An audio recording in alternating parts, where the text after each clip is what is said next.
The Lord be with you. And with your spirit. A reading from the Holy Gospel according to Saint Mark. Glory to you, O Lord.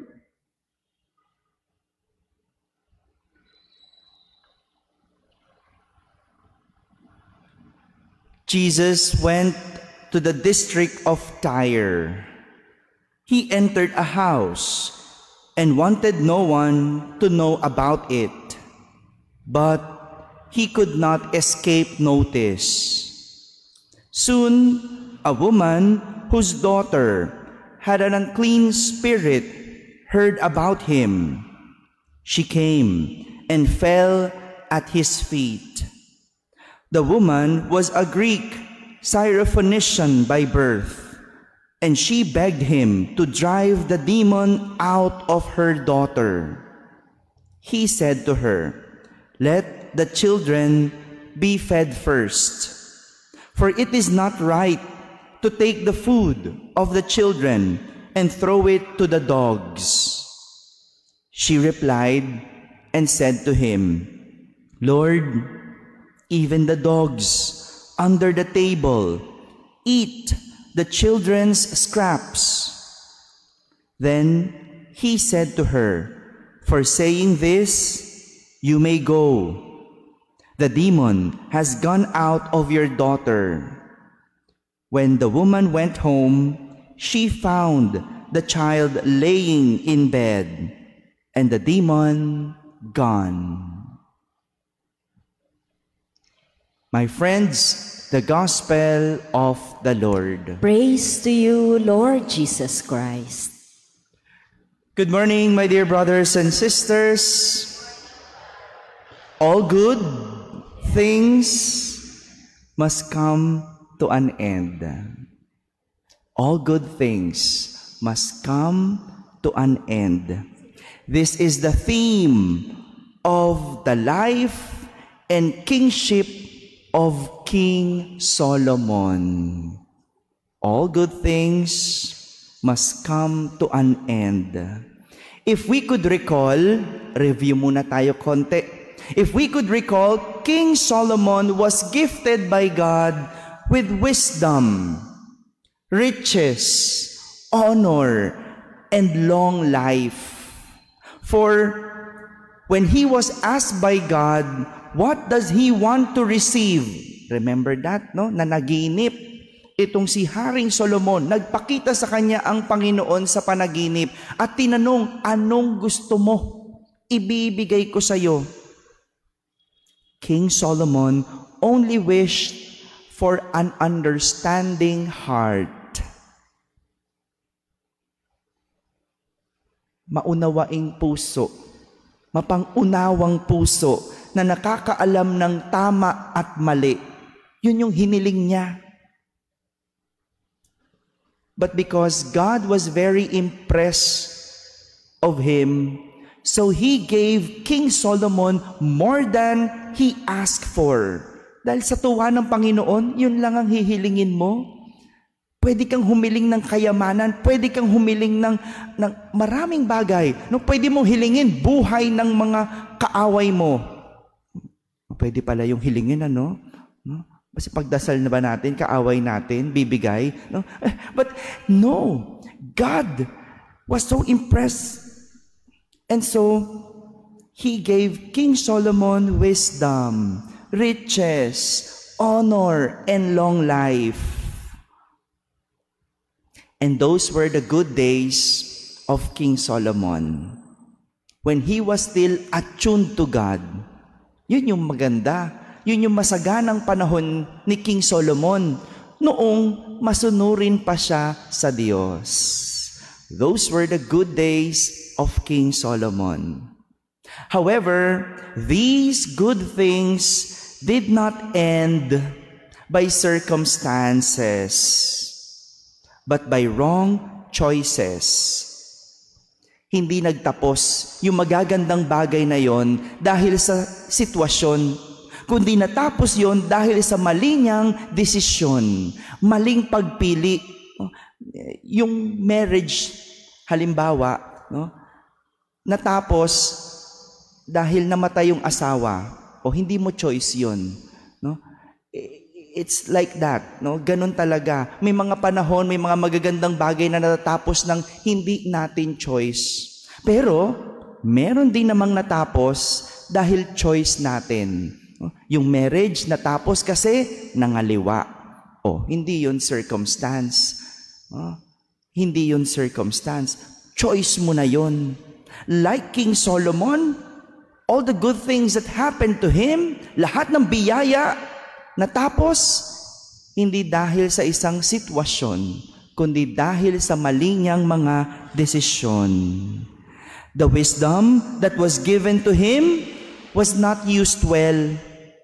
For he had many wives from foreign lands, which prohibited no one, so that no one would be tempted to worship the other gods.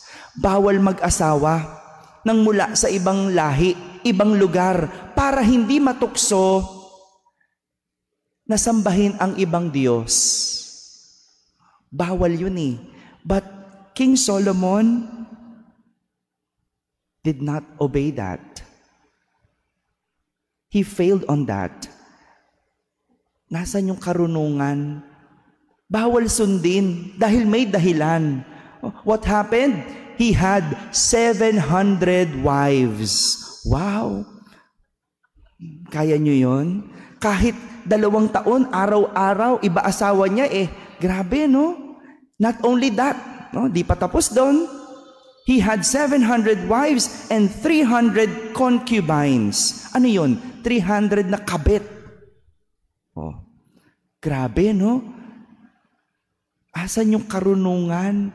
Pinagbabawal yon na magkaroon ng asawa mula sa ibang lahi, ibang bansa, para hindi sumamba sa Diyos-Diyosan. But he did not use his wisdom. He failed to obey. Alam na ngang bawal, ginawa pa din. Oh, 'di ba? Ganyan tayo eh. Ang sarap ng bawal. Sino makakapagpigil? Siya yung hari. So he used his honor in a wrong situation. Ako hari eh. Sinong pipigil sa iyo? Same with his riches, his wealth. He used it to build different shrines for the false gods that he and his wives worship. Sa 700 asawang yon, may mga kanya-kanya rin silang mga Diyos-Diyosan. At yun yung sinamba ni Haring Solomon. Siyempre, susunod ka sa asawa mo. At hindi lang yun, ginamit niya yung yaman niya para magtayo ng templo para sa mga Diyos-Diyosan nila. Diyos-Diyosang sinamba nitong si Haring Solomon at mga asawa.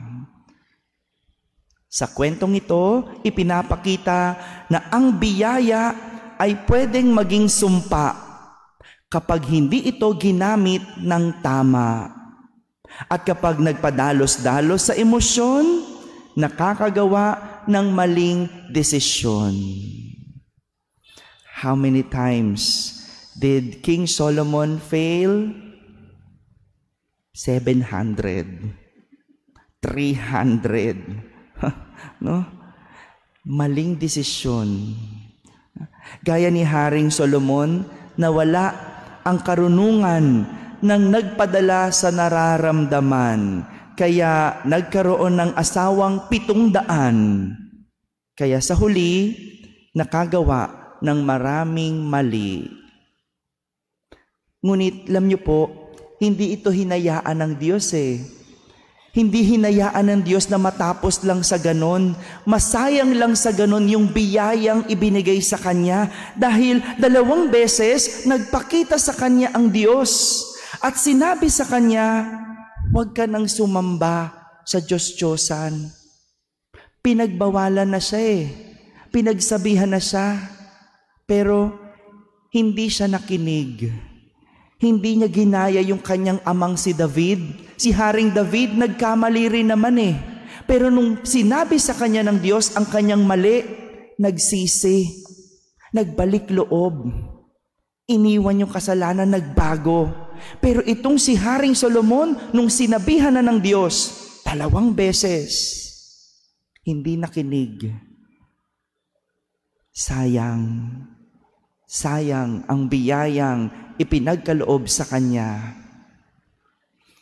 Samantala, kung si Haring Solomon maraming sinayang, itong babaeng hentil sa ating ebanghelyo na taga Sirofenica, walang sinayang sa harapan ni Jesus. Humiling siya ng kagalingan para sa kanyang anak na sinasapian.